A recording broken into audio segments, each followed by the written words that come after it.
इस कहानी की शुरुआत में हम कुछ दोस्तों को देखते हैं जो काफ़ी समय बाद एक दूसरे से मिलते हैं। ये चारों दोस्त शनिवार के दिन एक होटल में मिलते हैं। इनका नाम स्पेंसर, एंथनी, पैटी और मार्था होता है और ये सब एक दूसरे से मिलकर बहुत खुश होते हैं। पर उनमें से एक दोस्त जिसका नाम स्पेंसर होता है वो वहाँ पर नहीं आता, इसलिए वो सब उसके घर चले जाते हैं। वहाँ जाने पर इनकी मुलाकात स्पेंसर के दादाजी और उनके दोस्त से होती है। उसके बाद मार्था और पैंथनी स्पेंसर के रूम में जाते हैं, पर जहाँ पर उन्हें पता चलता है कि स्पेंसर जुमांजी गेम के अंदर चला गया है। ये जानकर वो बहुत डर जाते हैं, क्योंकि पिछली बार वो इस गेम से बहुत मुश्किल से बाहर आए थे। लेकिन फिर भी वो अपने दोस्त के लिए उस गेम को शुरू करते हैं और उस गेम के अंदर चले जाते हैं। पर इस बीच एक दोस्त पैंथनी बाहर ही रह जाती है और उसकी जगह पर स्पेंसर के दादाजी और उसके दोस्त गेम के अंदर चले जाते हैं। मार्था की गेम के अंदर जब आंख खुलती है तो उसे लगता है कि उसके सामने स्पेंसर और एंथनी है, पर असल में वो स्पेंसर के दादाजी और उनके दोस्त होते हैं। और तभी एंथनी भी वहाँ पर आ जाता है। फिर मार्था और एंथनी इस गेम के रूल उन्हें बताते हैं और तभी वहाँ पर प्लेन में बैठकर निज़ेल आ जाता है और इन चारों को उस प्लेन में बैठा कर ले जाता है। रास्ते में वो दादाजी को यानी कि ब्रेव स्टोन के कैरेक्टर को एक लेटर पढ़ने के लिए देता है। इस लेटर में खतरनाक सीन होता है जिसमें खतरनाक आदमी जिसका नाम जोरगन होता है उसके बारे में बताया गया होता है। ये बहुत ही शक्तिशाली आदमी होता है, इसीलिए वह गांव पर हमला करता है और वहाँ से एक कीमती पत्थर चुरा लेता है। दरअसल ये पत्थर एक जादुई पत्थर होता है, इसका रंग लाल होता है। और जब जारगन इस पत्थर को हासिल कर लेता है और सभी गांव वालों को मार देता है और इस पत्थर को बक्से के अंदर बंद कर देता है ताकि सूरज की रोशनी उस तक ना पहुंच पाए। और इस तरह से धीरे धीरे सारा इलाका सूख जाता है, वहाँ पर सूखा पड़ जाता है। और साथ इस लेटर में यह भी लिखा होता है कि इसी जारगन ने ब्रेव स्टोन के माता पिता को मारा था। और यहाँ पर हमें पता चलता है कि यहाँ पर इनका टास्क ये था कि इस पत्थर को हासिल करना। पर तभी नाइजल इन सभी को जहाज से नीचे गिरा देता है और ये सब रेगिस्तान में पहुँच जाते हैं। और जैसे ये उठते हैं वहाँ पर इनके सामने शतुरमुर्ग आ जाते हैं और वो स्टोन को अपनी चोंच से मार देते हैं और इस तरह उनकी एक लाइफ ख़त्म हो जाती है। दरअसल इन सभी के पास इनकी 3 लाइफ होती है। पर तभी हम देखते हैं कि इनकी तरफ बहुत सारे शतुरमुर्ग भागते हुए आ रहे हैं। ये देखकर सभी वहाँ पर रखी हुई गाड़ियों में बैठ जाते हैं और वहाँ से भागने लगते हैं। पर इसी बीच एक शतुरमुर्ग इनके एक दोस्त को गाड़ी से बाहर खींच लेता है, पर किसी तरह स्टोन उसे बचा लेता है।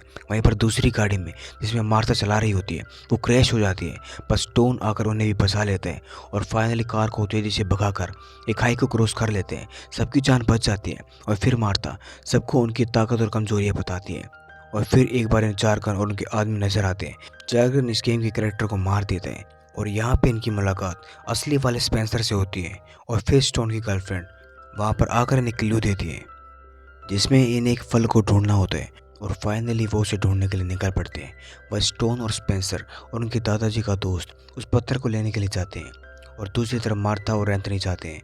स्टोन रास्ते में बहुत सारे लोगों को मार डालते हैं और फिर वहाँ पर स्टोन की गर्लफ्रेंड का हस्बैंड आ जाते हैं और जो एक तरह से स्टोन के लिए उसकी कमजोरी था, इसलिए वो वहाँ से ऊँट चुरा कर भाग जाते हैं क्योंकि उन्हें रेगिस्तान में जाना होता है। पर स्टोन की गर्लफ्रेंड का हस्बैंड उन पर एक रॉकेट से फायर करता है जिससे उनकी सबकी एक एक लाइफ चली जाती है। वह मार्था को वो फल मिल जाता है। पर कहानी में आगे स्टोन और उसके दोस्त के बीच में लड़ाई हो जाती है जिससे उनकी एक और लाइफ चली जाती है। इसके बाद वो दोबारा फिर से शुरू करते हैं और फाइनली जारगन के इलाके में पहुंच जाते हैं। पर यहाँ पर इन्हें लकड़ी के पुल नजर आते हैं जिसको पार करना बहुत मुश्किल होता है। पर एंथनी बड़ी चालाकी से इन सबको किस तरह से ब्रिज को क्रॉस करना है ये सब सिखाते हैं। और इस तरह वो पहले ब्रिज पर जंप करते हैं, पर वो देखते हैं कि एक बंदरों का झुंड इन पर हमला कर देते हैं और ये सब वापस भागते हैं।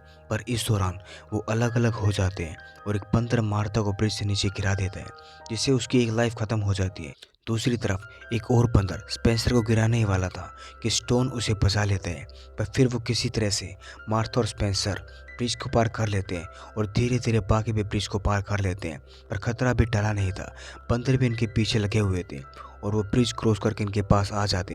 पर तभी घोड़े पर बैठकर एक लड़का आता है जो उन्हें इन बंदरों से बचा लेते हैं। और यहाँ पर हमें पता चलता है कि ये घोड़ा और लड़का कोई और नहीं है बल्कि इनका दोस्त एलेक्स है और एंथनी है। ये सब इन्हें देखकर बहुत खुश होते हैं। कहानी में आगे एक झील दिखाई देती है जिसमें नहाने से इनकी बॉडी एक्सचेंज हो सकती थी, इसलिए सब उसमें डुबकी लगाते हैं। और यहाँ पर सभी को इनकी वही सेम बॉडी मिल जाती है जो इनके पास पहले गेम में थी, यानी कि इनके पास जो बॉडी इनके पिछले वाले गेम में थी। और बाहर आने के बाद जैसे ये आराम कर रहे होते हैं और इस दौरान जार्गन का एक आदमी स्पेंसर के दादाजी और उसके दोस्त को वहाँ से ले जाते हैं और इसीलिए उन्हें बचाने के लिए दो टीम बनाते हैं, जिनमें से एक टीम में मार्था और स्पेंसर होते हैं और दूसरी टीम में बाकी के 3 होते हैं। बेटनी और एंथनी इस पत्थर के खरीदार बनकर वहाँ पर एंट्री कर लेते हैं और इस बीच एलेक्स दादाजी के दोस्त को बचाने की कोशिश करते हैं। वह स्टोन और उसके दोस्त को कैद खाने में बचाने के लिए जाता है। वहीं एलेक्स के दादाजी के दोस्त को बचाते हुए अपने 2 लाइफ लाइन गंवा देते हैं। वहीं पर स्टोन के दादाजी को आज़ाद करने में कामयाब हो जाते हैं और फिर वो पत्थर को ढूंढने लगते हैं। वहीं एंथनी और बेटनी सब जार्गन के पास चले जाते हैं। वहीं दूसरी तरफ स्टोन को पत्थर वाली तिजोरी मिल जाती है, इसीलिए वो दादाजी को उस तिजोरी को तोड़ने के लिए कहते हैं, क्योंकि वहाँ पर दादाजी का कैरेक्टर चोर का होता है और एलेक्स भी दादाजी के दोस्त को छुड़ा लेते हैं। स्पेंसर के दादाजी किसी तरह से तिजोरी खोल देते हैं, लेकिन वो पूरी तरह से खाली होती।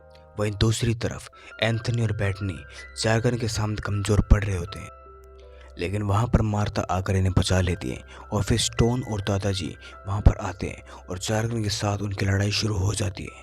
पर अफसोस यहाँ पर जार्गन स्टोन पर भारी पड़ जाता है और फिर स्टोन को पता चलता है कि जार्गन की कमजोरी वो फल है और उस फल को देखकर जार्गन वहाँ से दूर भागने लगते हैं। पर स्टोन उसका पीछा नहीं छोड़ता और फाइनली उसे पकड़ लेता है और उस पर वो फल फोड़ देता है और फिर वो उसे पत्थर छीन कर उसे नीचे गिरा देते हैं।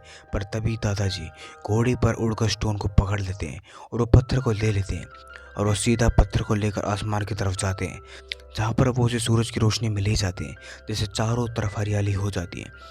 यानी कि जो श्राप लगा हुआ था वो ख़त्म हो गया है और साथ ही इनका मिशन भी पूरा हो गया है।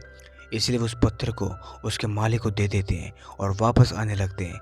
पर दादाजी का दोस्त यानी कि घोड़ा वो वहीं पर रहने के लिए कहते हैं और इस तरह से वो सब एक बार फिर से उसी रेस्टोरेंट में बैठकर खाना खाते हैं और प्रॉमिस करते हैं कि वो कभी भी दोबारा उस गेम के अंदर नहीं जाएंगे। लेकिन कहानी के अंत में हम देखते हैं कि एक प्लम्बर और एलेक्स की मोम जब बेसमेंट में एक हीटर को ठीक कर रहे होते हैं, तभी गलती से प्लम्बर इस गेम को ऑन कर देता है और तभी हम देखते हैं कि होटल के बाहर शुतुरमुर्ग भागते हुए नजर आते हैं और ये देखकर सभी दोस्त हैरान हो जाते हैं और इसी के साथ ही कहानी यहीं पर ख़त्म हो जाती है। उम्मीद करते हैं आपको ये कहानी पसंद आई होगी। अगर आपको ये कहानी पसंद आई तो चैनल को सब्सक्राइब करना ना भूलें। मिलते हैं अगली कहानी में।